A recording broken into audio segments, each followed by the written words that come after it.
Greetings and salutations, everyone. My name is Andrew Kaufman. Welcome to my YouTube channel. Today, I'm going to be talking about my Week 9 wide receiver rankings for the 2023 fantasy football season. Over the course of today's episode, I'm covering all topics related to the wide receiver position, beginning with matchups, talking about which defenses thus far this season on average have been allowing the most fantasy points to opposing wide receivers in a half PPR scoring format, so we can identify the most advantageous matchups going into the given week. After which, I'll go ahead and cover my top 40 wide receiver rankings, talking about each player individually, sharing with you guys my thought process and opinions, while also presenting statistics in order to go ahead and justify those rankings. You guys know what to do. Click the like button, subscribe if you have not yet already, because we're making daily fantasy football content for the entirety of the 2023 season. Of course, comment down below if you guys have any questions, comments, concerns, and let's go ahead and let's get into today's content because we have a lot of wide receivers to cover.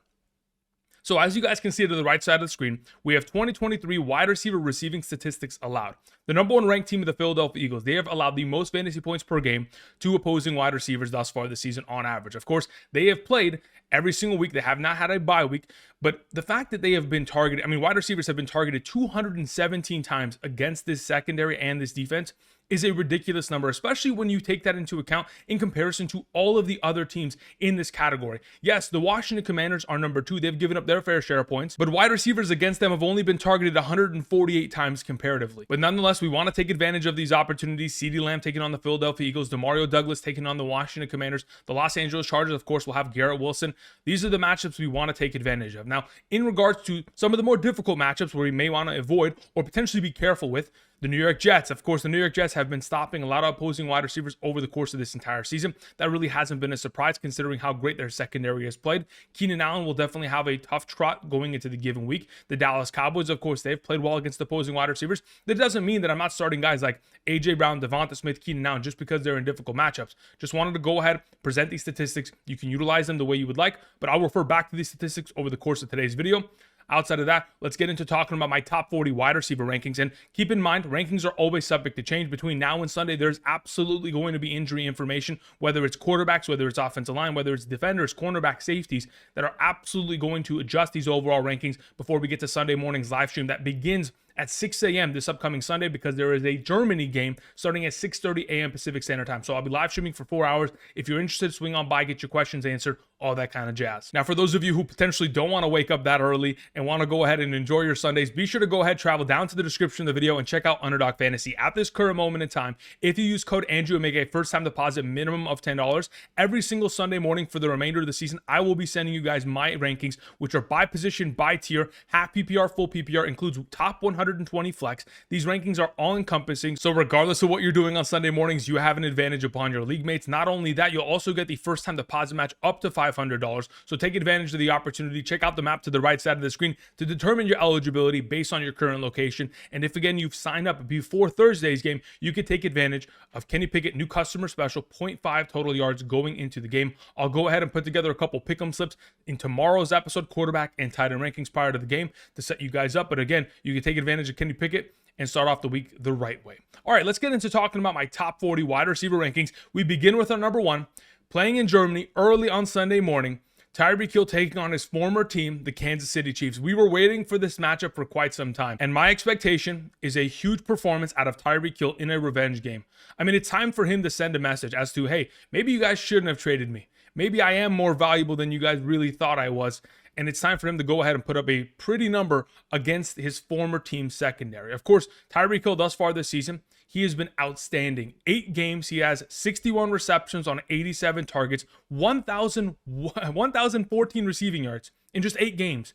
8 receiving touchdowns. He has 181.3 half PPR fantasy points. Just to put it into perspective, that's as many fantasy points that DK Metcalf scored in 17 games last season.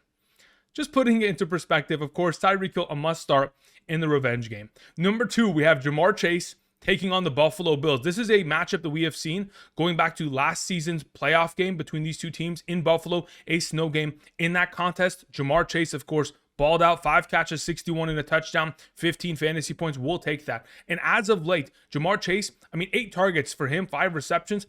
That's nowhere near what he's been able to do thus far this season. Since week 3 of this season, Jamar Chase has been averaging nearly 14 targets per game, 10 receptions per game, 117 receiving yards per game, and has scored 4 touchdowns in the last 5 games he has played. He's averaging 21.36 fantasy points per game and a half PPR scoring format. He has been absolutely incredible as of late, and he's not slowing down. Like he mentioned just a couple weeks back, he's always effing open, and that continues to remain. Even going up against his secondary, I know that they brought in Romeo Doubs via the trade deadline, but that secondary is definitely in trouble due to the absence of guys like Tyreek Hill and also Tre'Davious White. Jamar Chase should have himself a fantastic performance. Moving on to our number 3, the guy that set a record for the most consecutive games of 125 plus receiving yards in a row, 6 consecutive games. A.J. Brown absolutely has been on fire as of late. Had himself a huge performance against the Washington Commanders secondary, which was anticipated considering they cannot stop opposing wide receivers. And now this week has an opportunity of taking on the Dallas Cowboys secondary. Last season in the 2 matchups against the Dallas Cowboys, week 6, with Jalen Hurts at quarterback, we saw, of course, A.J. Brown put up 15.2 fantasy points, 5 catches, 67, and a touchdown. In week 16, even with Gardner Minshew in the lineup as the starting quarterback taking on the Dallas Cowboys, 6 catches for 103, 13.3 fantasy points. The expectation is a huge performance out of a guy like A.J. Brown, of course, because he's been on such a consistent tear. He continues to see a high volume of targets, and that is expected to continue. Purely the only concern that I have within the matchup is the fact that Stephon Gilmore will most likely be lining up against him more often than not. This is a defense that runs the 3rd most man coverage amongst all teams in the National Football League through 8 weeks already. It's about 40% of the time they're running man coverage. If Stephon Gilmore is going to be on him, of course, it's going to be more of a difficult matchup, but I don't expect him to be following him for the entirety of that game, which they'll, of course, open up opportunities for A.J. Brown to make big plays and score fantasy points. Moving on to our number 4. On the other side of that matchup, we have CeeDee Lamb taking on the Philadelphia Eagles secondary, the best matchup of the week, again allowing 36.71 fantasy points per game. Besides guys like Terry McLaurin, Jahan Dotson having fantastic weeks last week, Jamison Crowder was able to have himself, 7 catches, 90 receiving yards, and a touchdown. I mean, obviously it was because of the absence of Curtis Samuel dealing with that injury, but nonetheless, wide receivers have dominated against his secondary, and now that CeeDee Lamb, back-to-back weeks of over 100 receiving yards, he is gaining momentum and has the potential going into week 9 to make that 3 consecutive games. I mean, CeeDee Lamb is coming off a performance in which he set a career high in terms of total receptions, receiving yards, and tied his career high in terms of total receiving touchdowns with 2. 12 catches, 158, 2 touchdowns on 14 total targets. That's the second most targets he's ever had in a singular game. The most was 15, 35 total fantasy points. An unbelievable performance. Last season, in the game in which they took on the Philadelphia Eagles secondary with Dak Prescott, of course, earlier in the season, Cooper Rush played that game. We still saw CeeDee Lamb put up over 10 fantasy points with Cooper Rush against his secondary. But late in the season, week 16, against the Philadelphia Eagles secondary, 29 fantasy points, 11 targets, 10 catches, 120, and 2 touchdowns. There is an expectation that CeeDee Lamb will continue his consistency this week. Our number 5 for this week is Stefon Diggs. Stefon Diggs for 4 consecutive games has had 10 or more targets. The volume of opportunities that he continues to get within this offense is incredible. Now that stat line doesn't shock me because we've seen it on a consistent basis, but what did shock me in Thursday's game of last week against the Tampa Bay Buccaneers was the fact that Stefon Diggs played 99% of the offensive snaps. He is typically a guy that plays 75 to potentially 85% of the offensive snaps, never really gets into that 90% range. But what we did see is Stefon Diggs and Gabriel Davis both played 99% of the offensive snaps. And in fact, because of the absence of Dawson Knox, they played the most 11 personnel snaps that they have all season long in week 8's game. And obviously because of that, that offense was churning out a lot of yards. Of course, besides, guys like Stefon Diggs, Gabriel Davis having himself a career day. We even saw Khalil Shakir, Dalton Kincaid all have themselves great performances within the receiving game. If they continue to maintain this 11 personnel stats, especially going up against the Cincinnati Bengals secondary, which again, their top cornerback, Chidobe Awuzie, not in the conversation, Stefon Diggs should be able to have himself a fantastic performance within the matchup, considering how much of a volume of opportunity he has, and of course, him being one of the best wide receivers in the National Football League. Moving on to our number 6, to begin the A tier, we have Jaylen Waddle. Now, while everyone's going to be attempting to try to stop Tyreek Hill from scoring a high volume of points and dominating that game against the Kansas City Chiefs, his former team, of course, Jaylen Waddle is going to be just walking around having himself a good time. Now, this last week, 12 targets, 7 catches, 121 yards and a touchdown, 21.6 fantasy points. That is correct. He outscored Tyreek Hill last week in terms of total fantasy points and a half PPR, but he could have had even more upside. He had 3 drops in that game, and when I was watching the game back, those 3 drops could have been easily 47 yards minimum based on where he was potentially going to catch the ball. He could have made plays after the catch, but the acrobatic moves he had to make in order to potentially catch those passes probably would have led to just an additional 47, potentially 50 yards within the given week, which ultimately, again, I mean, that's 4 to 5 fantasy points that he left on the board, plus the receptions. In the last couple games, we have seen a different Jaylen Waddle than what we experienced from weeks 1 through 4. Weeks 1 through 4, averaging 5.3 targets per game and 8.93 fantasy points per game and a half PPR. From weeks 5 through 8, he's averaging 9.3 targets per game and 14.38 fantasy points per game. It's not really a surprise. With opportunity comes fantasy points, and that's what we're going to continue to see going into this upcoming weekend's matchup. While Tyreek Hill on the opposite side of the field is getting triple teams, of course, Jaylen Waddle should have himself a fantastic performance. Our number 7 for this week is Cooper Kupp. I have no clue whether or not Matthew Stafford is going to play. I know for a fact that he did not practice on Wednesday, so the expectation is that there is a potential that Brett Rippon will be the starting quarterback of this team. At this current moment in time, I am progressing throughout today's video under the assumption that Matthew Stafford does not play. He takes a resting week here. They go ahead to the bye week in week 10, and that he'll return in week 11, hopefully healthy, dealing with the sprained UCL in his thumb. Of course, he has dealt with an injury like that in the past when he was with Detroit. So again, they want to be very cautious with it. Now, going into this week against the Green Bay Packers secondary, who do not have Darnell Savage, they just traded away Rasul Douglas to the Buffalo Bills, and they do not have Eric Stokes. That's 3 of their starting secondary members. I mean, Jair Alexander still dealing with a back injury. Of course, is probably going to be active, but they play a lot of zone coverage, so it's not going to be man up against Cooper Kupp for majority of the day, and Cooper Kupp should have an opportunity, even with a backup quarterback, to succeed. The last time we saw Brett Rippon start in the National Football League was with the Denver Broncos week 15 of last season against the Arizona Cardinals. In that game, he was 21 of 26 passing, an 81% passing completion percentage, had 197 passing yards, 1 touchdown and 1 interception. A decent overall quarterback and can get the job done, especially considering when we saw him come in take over for Matthew Stafford on Sunday. Of his 10 overall passing attempts, 7 of those attempts went in the direction of Cooper Kupp. 7 targets on 10 passing attempts, a 70% target share. We'll take that with Cooper Kupp going forward. I don't think it'll be as high, but I expect Cooper Kupp and his talent to be able to compensate for the lesser quarterback option for the Los Angeles Rams. Moving on to our number 8, we have Davante Adams. A lot of our prayers were heard. Finally, the Las Vegas Raiders cleaned house. Now, I just want to go ahead and put this into perspective. Just because they fired Josh McDaniel, their offensive coordinator, Mick Lombardi, just because they moved on from these overall coaches does not mean they can create a brand new scheme and implement it within a couple days prior to the game against the New York Giants. It is very unlikely that that is going to be the case. They're going to probably have to use very similar schemes. The jargon's going to have to stay identical. It's just a matter of, can we go ahead and get Davante Adams better than where he was, last week? And honestly, anything is better than last week. 7 targets, 1 catch, 11 receiving yards. He had at least 2 touchdowns left on the board because Jimmy Garoppolo didn't know how to throw the pass. But luckily, going forward, Aiden O'Connell will be the starting quarterback of the Las Vegas Raiders. That was announced earlier this morning. There were some rumblings last night as to that potentially taking place after, of course, the Las Vegas Raiders fired their head coach and, of course, GM and offensive coordinator. So my hope is that Davante Adams gets back to his normal self. I mean, the last time we saw Davante Adams have a game in which he had 1 reception back in 2022 with the Raiders against the New Orleans Saints, the following week had 10 catches, 146, 2 touchdowns. So going into this weekend's matchup, we got to remember that Aiden O'Connell did start for the Raiders earlier this season against the Chargers.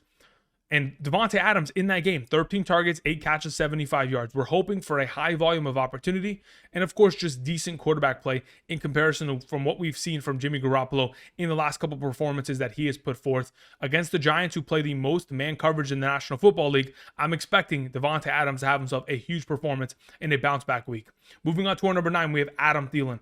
Adam Thielen is so consistent. Another consecutive game in which he has over 10 targets, has himself, 8 catches, 72 yards, wasn't able to find himself in the end zone, but nonetheless, been such a valuable option within this offense. Since week 2, he's averaging 11.3 targets, 9.2 receptions, nearly 95 receiving yards per game.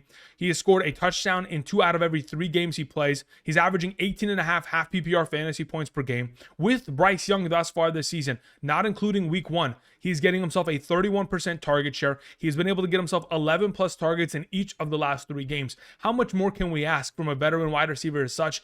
Adam Thielen has been absolutely incredible. They take on the Indianapolis Colts. It's one of the better matchups in terms of secondary. Kenny Moore has been giving up a lot of statistics to opposing slot receivers this season. The 7th most targets, the 7th most receptions, and 12th most receiving yards. The expectation is another big week here from Adam Thielen. Moving on to our number 10, we have Garrett Wilson. Speaking of having an incredible matchup, Garrett Wilson takes on the Los Angeles Chargers. The Los Angeles Chargers are the 3rd best matchup at the position. They're allowing 34.19 fantasy points per game to opposing wide receivers. We have seen opposing wide receivers like MVS, 3 catches, 84 and a touchdown. Even Rashee Rice, 5 catch, 60 yards and a touchdown. CeeDee Lamb, 7 catches for 117. Brandon Cooks, 4 catches, 36 and a touchdown. And even on Sunday night's game, I know that Velus Jones did end up dropping that touchdown that was wide open, but there are going to be opportunities for wide open potential passes down the field. The only thing that worries me about Garrett Wilson isn't his opportunity, isn't his overall yardage, because in 3 out of the last 4 games, 12 plus targets. He's been able to put up 10.5, 13.0 and 14.1 fantasy points in those 3 games in which he gets double-digit targets. Incredible. The biggest issue is his red zone target share.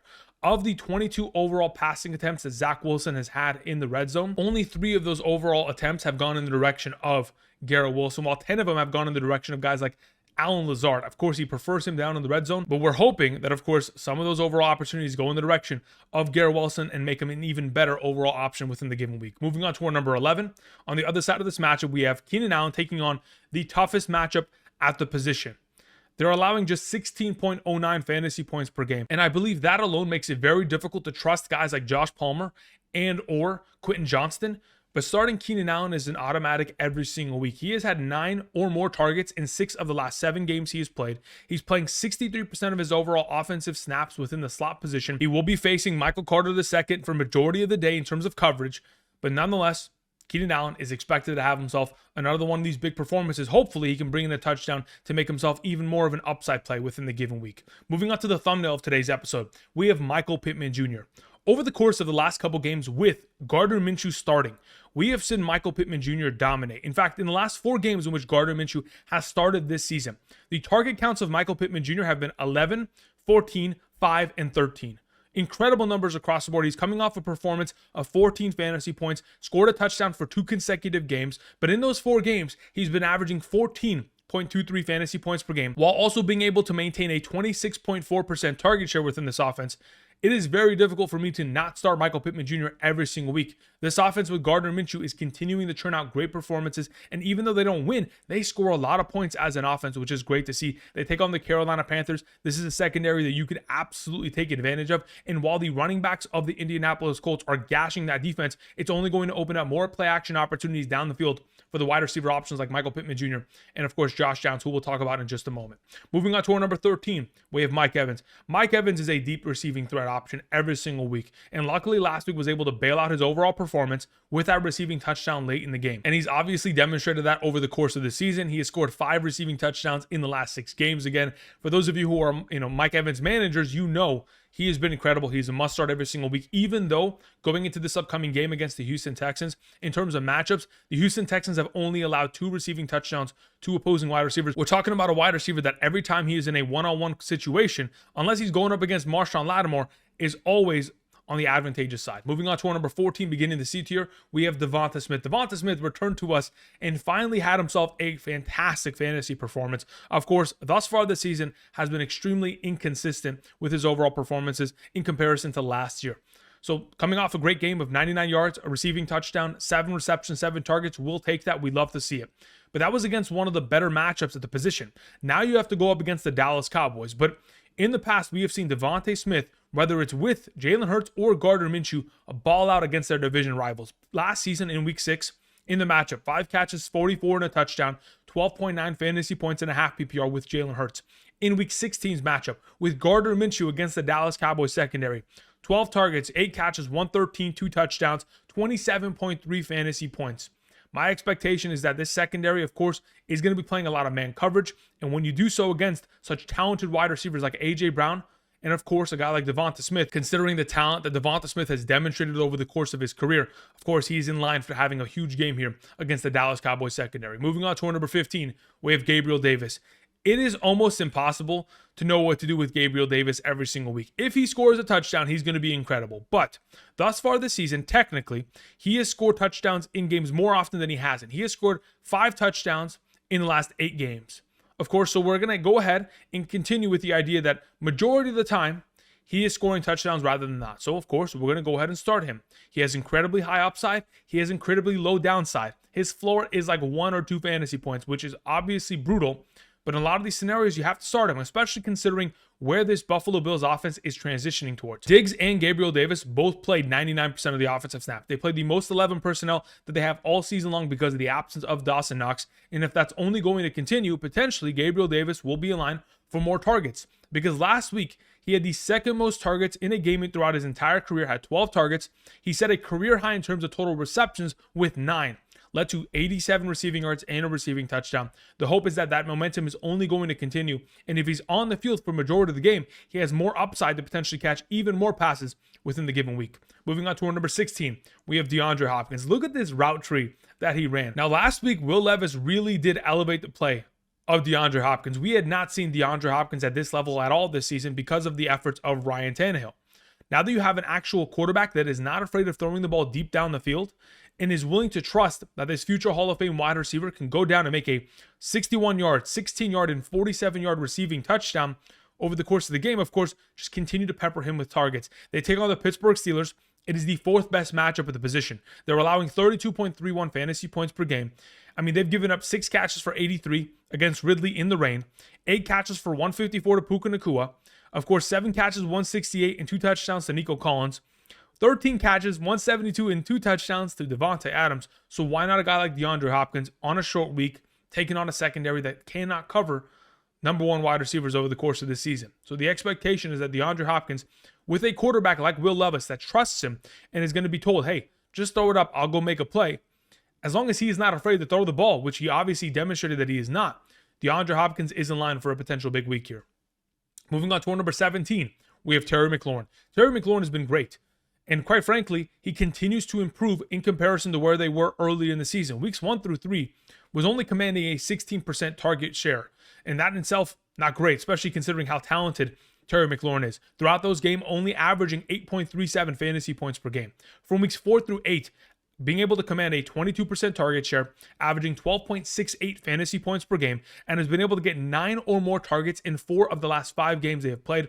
They take on the New England Patriots. In the last 3 games, the New England Patriots have given up 8 catches, 112, and a touchdown to Tyreek Hill, 7 catches for 121 and a touchdown to Jaylen Waddle, 6 catches, 58 and a touchdown to Stefon Diggs, 5 catches, 61 and a touchdown to Jakobi Meyers. Teams are finding success against this secondary and the number 1 wide receiver that is getting himself a lot of target opportunity within the Washington Commanders offense, who will most likely be throwing a lot of this overall game, should be in position to find himself another successful performance for fantasy purposes. Number 18 is Diontae Johnson. Diontae Johnson, since coming back from his injury, has begun to slowly but surely become the number 1 wide receiver of this offense. I mean, we go back to last week, first half, prior to Kenny Pickett's injury. Kenny Pickett targeted him in the first half 11 total times. That is a ridiculous number. Now, in the second half of the game, Mitchell Trubisky comes in, and of course, only 3 targets in the second half towards Diontae Johnson. But we know that Kenny Pickett loves to target Diontae Johnson with a high volume of opportunity. And even though some of those overall opportunities are extremely inaccurate, when we talk about the entire quarterback position in terms of on-target and off-target throws, Kenny Pickett leads the National Football League in terms of off-target throws thus far this season. It is not a great number, especially considering there was a time in that game in which Diontae Johnson, wide open in the end zone, Kenny Pickett just misses him.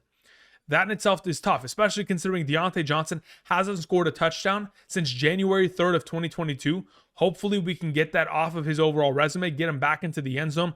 If the opportunities are going to continue to flow in his direction, especially on Thursday night, with Kenny Pickett being a full participant of practice earlier today, I mean, they take on the 5th best matchup at the position, a defense that just got rid of Kevin Byard, and of course is giving up nearly 32 fantasy points per game to opposing wide receivers. The expectation is that Diontae Johnson should ball out in the given week.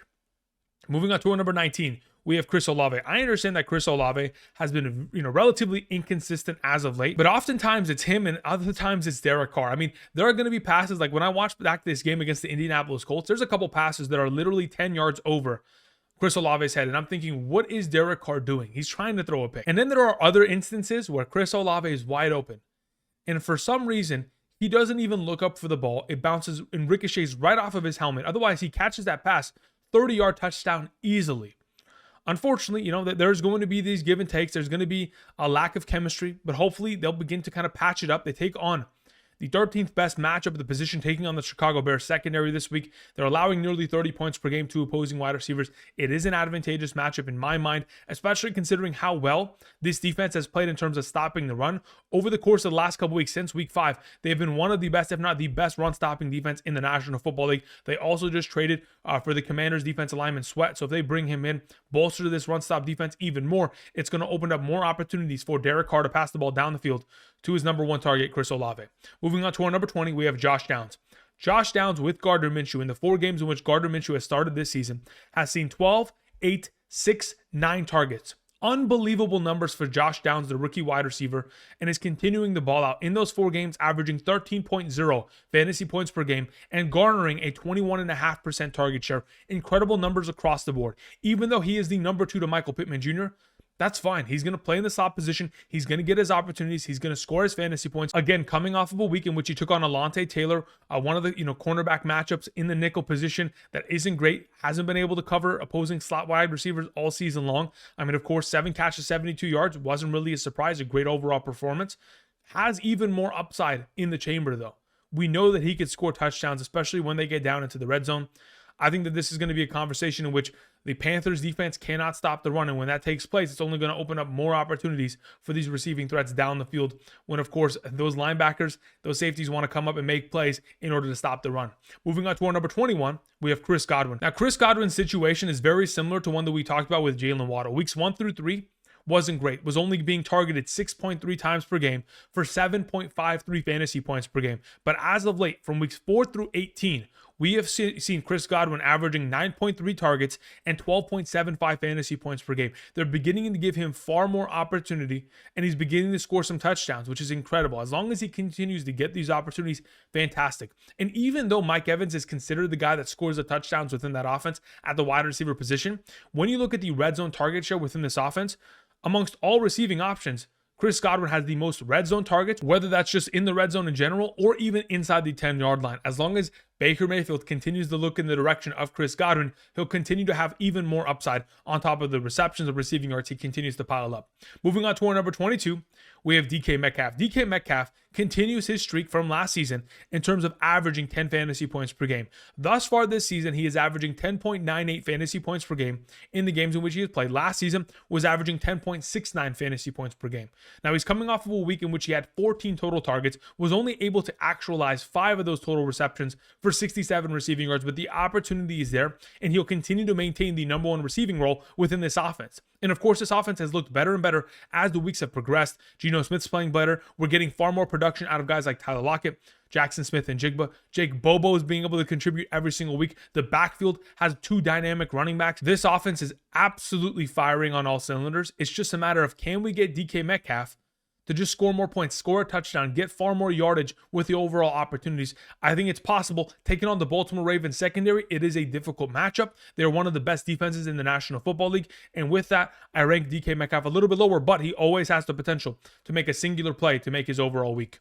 Moving on to our number 23, we have Jordan Addison. I honestly wanted to rank Jordan Addison higher, but I was a little bit, cautious with the overall play. We know that the quarterback for the Minnesota Vikings this week is most likely going to be Jaren Hall. With that, it's not as easy to trust him to, score a high volume of fantasy points, considering he's going from Kirk Cousins to Jaren Hall. Jaren Hall, of course, a rookie quarterback out of Brigham Young University, BYU. So if, in fact, Jaren Hall can come in and make a huge impact, fantastic. We'd love to see it. And honestly, I think it's possible. In the last 2 weeks, we have seen A.J. Terrell, the starting number 1 cornerback of the Atlanta Falcons. I mean, the matchup that the Minnesota Vikings are taking on this week. He has given up huge touchdowns to DeAndre Hopkins and Mike Evans. There is a potential in which Jordan Addison can continue his streak of touchdowns, scored 7 touchdowns in the last 8 games. I see him as someone that you just kind of have to start. He has big playability, and if in fact he can go ahead and separate from defenders, we could potentially find him scoring another touchdown, even in the absence of Kirk Cousins. All right, moving on to our number 24, we have Puka Nacua. Like I mentioned earlier with Cooper Kupp, my assumption is that Matthew Stafford does not play this week, and it is going to be Brett Rippon. Last week, in the relief of Matthew Stafford, Brett Rippon came in. He was an okay quarterback, 5 for 10 passing, 7 of those overall attempts, 1 in the direction of Cooper Kupp, only 1 in the direction of Puka Nacua. I'm not basing the overall ranking on that. I'm purely just basing it on the idea that if we're going to be in a position where we have a lesser quarterback who the last time we saw out only threw for 197 passing yards. Yes, he was efficient in terms of 21 of 26 passing when he was with the Denver Broncos last season, week 16 against the Arizona Cardinals. It's a solid overall performance, but I don't expect Brett Rippon to come into this offense and throw for 300 yards. I mean, we're not seeing Matthew Stafford consistently put up those kind of numbers, so I wouldn't expect it out of a quarterback as such. So Puka Nacua, in my mind, is the wide receiver that is going to take the downgrade, despite the fact that this Green Bay Packers secondary has been dealing with a lot of injuries and a lot of missing personnel players in the back end. I don't expect both these wide receiver options to have themselves incredible performances. But if Matthew Stafford plays, of course, Puka Nacua easily a top 15 option within the given week. Moving on to our number 25, Amari Cooper. Amari Cooper could have, a guy like Deshaun Watson return to the lineup. But if in fact it's going to be PJ Walker for another consecutive week, then that's fantastic. With PJ Walker in the last 3 games, he's been able to garner a 28% target share, has had 8 or more targets in each of the last 3 games. He takes on the Arizona Cardinals. It's the 12th best matchup at the position. We have most recently seen guys like JSN, Jake Bobo both score touchdowns in the matchup. Cooper Kupp, 7 catches for 148 and a touchdown. Jamar Chase, 15 catches, 192 and 3 touchdowns. Even Trenton Irwin in that game, the 4th string wide receiver of the Cincinnati Bengals, 8 catches for 60. Why not Amari Cooper, who's been on a hot streak as of late, even with the backup quarterback? Moving on to our number 26, we have Nico Collins. Last week it was quite disappointing considering CJ Stroud only had 24 passing attempts in the game against the Carolina Panthers. That is the fewest passing attempts he has had thus far this season. And for a team that I expect to see have a, pass first approach, considering that's what they've demonstrated all season long, it was disappointing to only see 6 targets, 4 catches, and 30 receiving yards from Nico Collins, and also a disappointing performance from, Noah Brown, Dalton Schultz, and even Tank Dell. All the receiving threats suffered, considering the fact that this offense was not throwing the ball very much in last week's contest. But now that you take on the Tampa Bay Buccaneers, the expectation should be throwing the ball for the majority of the game and getting back to your identity of being a pass-first team. Because if you can go ahead and do so, it's the 8th best matchup at the position. We most recently saw 3 Bills wide receivers all have 70-plus receiving yards against this defense in Week 8. We've also seen most recently Amon-Ra St. Brown go for 120 and a touchdown, Jamison Williams 50 and a touchdown. There is potential for Nico Collins to have a huge performance. It's just up to CJ Stroud elevating this offense with his overall passing attempts. Our number 27 for this week is Drake London. Earlier this morning, we had the announcement that Taylor Heinicke will be the starting quarterback going forward within this offense. That only elevates the play, in my opinion, of Drake London, because honestly, I truly do believe that Taylor Heinicke is the better quarterback. Now, within this scheme, time will tell whether or not he's going to be efficient, but when you go back to last week, in the first half of that game, the Atlanta Falcons scored 3 points. In the second half, scored 20 points. It is a huge difference maker, and hopefully, Taylor Heinicke can elevate the play of Drake London, Kyle Pitts, Bijan Robinson in the receiving game, and only elevate this offense going forward. Now, when we talk about Taylor Heinicke and the experiences that he had last season with Terry McLaurin, I believe it was weeks 7 through 16 of last year when Taylor Heinicke was the starting quarterback with Terry McLaurin. Terry McLaurin was averaging 8 targets, 5.5 catches, 81 receiving yards, and scoring a touchdown 1 out of every 3 games, averaging 12.82 fantasy points per game. If we can get Drake London those numbers, none of us will be complaining, and he'll be higher ranked than 27th overall. My number 28 for this week is George Pickens. George Pickens from weeks 2 through 7 with Kenny Pickett in the lineup, averaging 14.2 fantasy points per game. They take on the 5th best matchup at the position on Thursday Night Football against the Tennessee Titans. And I understand 11 targets going in the direction of Diontae Johnson in the first half was major. But luckily, for all of us, George Pickens was able to bail out his overall performance. 1 reception for 22 yards and a touchdown with Mitchell Trubisky in the second half. Going into the matchup, the expectation is that with Kenny Pickett active, healthy, and this offense probably struggling in terms of running the ball against the Tennessee Titans, they'll most likely be throwing for majority of the game. And when they do, George Pickens will have the upside of scoring himself, 10 plus fantasy points within the given week. Moving on to our number 29, we have Tyler Lockett. Tyler Lockett finally had himself another big week. Thus far this season, he only has 3 games out of 7 in which he has double-digit fantasy points in a half PPR scoring format. In those 3 games in which he has double-digit fantasy points, 18.1, 12.4, 21.9, all 3 of those games are 8 or more targets. If you give Tyler Lockett opportunity, it will lead to success. But unfortunately for Tyler Lockett, JSN, Jake Bobo, they're getting themselves more opportunities within this offense. And as that continues, and you take on a defense like the Baltimore Ravens, unless Tyler Lockett is going to score himself a touchdown or is guaranteed to get himself 8 or more targets within the given week, it is difficult to start him. He, in my mind, has wide receiver 3 upside within the given week. Moving on to our number 30, we have T. Higgins. T. Higgins is very similar. T. Higgins has to score a touchdown to be fantasy relevant. That's the kind of receiver he is. And especially when we take into account that 3 wide receivers scored a touchdown inside the 10-yard line last week. Joe Mixon, one of the backup, I think it was a tight end there within that offense. And of course, Tyler Boyd. Unless one of those touchdowns are going to go in the direction of T. Higgins, it is going to be difficult to trust them. They do take on the Buffalo Bills. They've got a pretty solid secondary in terms of the safety play. The cornerback play hasn't been great, so hopefully they can trickle down the field in terms of getting yardage in the direction of T. Higgins. But as long as Ja'Marr Chase is garnering his, 14 targets per game on average, 10 receptions per game, going back to week 3, the expectation is that T. Higgins is just going to have to hopefully score a touchdown. Otherwise, 10 fantasy points, 9 fantasy points is probably his baseline of production. Moving on to our number 31, we have Zay Flowers. The issue that I have with Zay Flowers is that this offense, the Baltimore Ravens, they don't need to see high levels of production from their wide receivers in order to win games. And that reminds me of 2022, 2021, 2020, 2019 Baltimore Ravens offenses with Greg Roman. If they're not going to see high levels of production from their wide receivers on a consistent basis and they're still able to succeed, well, you can't really trust that Zay Flowers is always going to get himself high levels of opportunities if they're going to succeed in the running game as well as they did last week. Mark Andrews is always going to be open, and that's always going to continue.